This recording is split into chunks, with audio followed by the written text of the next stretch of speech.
Sa gitong expo é uma pathways.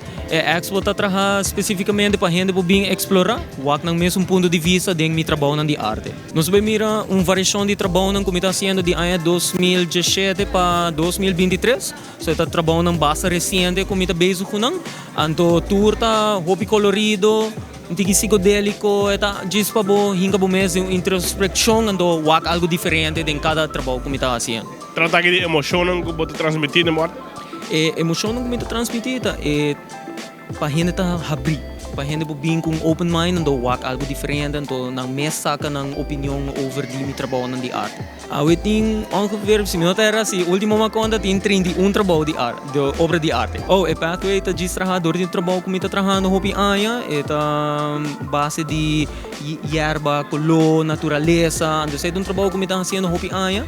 Anto door die essay ita llega num caminho onde mi que sigue mi trabalho onde ora ela llega no nombre pathways. So é muito importante for algo mi tem 9 anos sem fazer uma exposição de mim mesmo. For algo mi tem outra coisa de fazer trabalho, função e coisa diferente, não? Pero aí chega ponto que mi tem artista full time, anto aí chega momento que tata tem open call de cultura, anto na bisami si, ma aplicar na bisami si.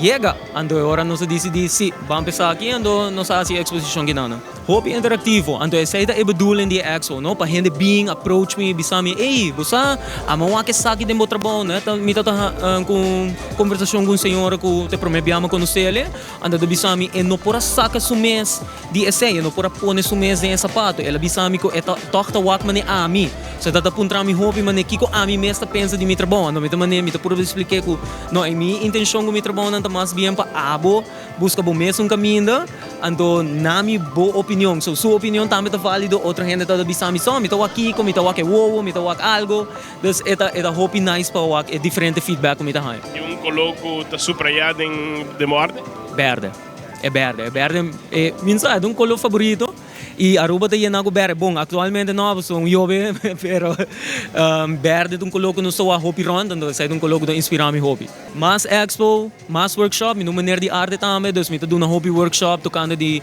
arte criatividade arte terapia e em diferentes coisas espera de mim mais coisas criativo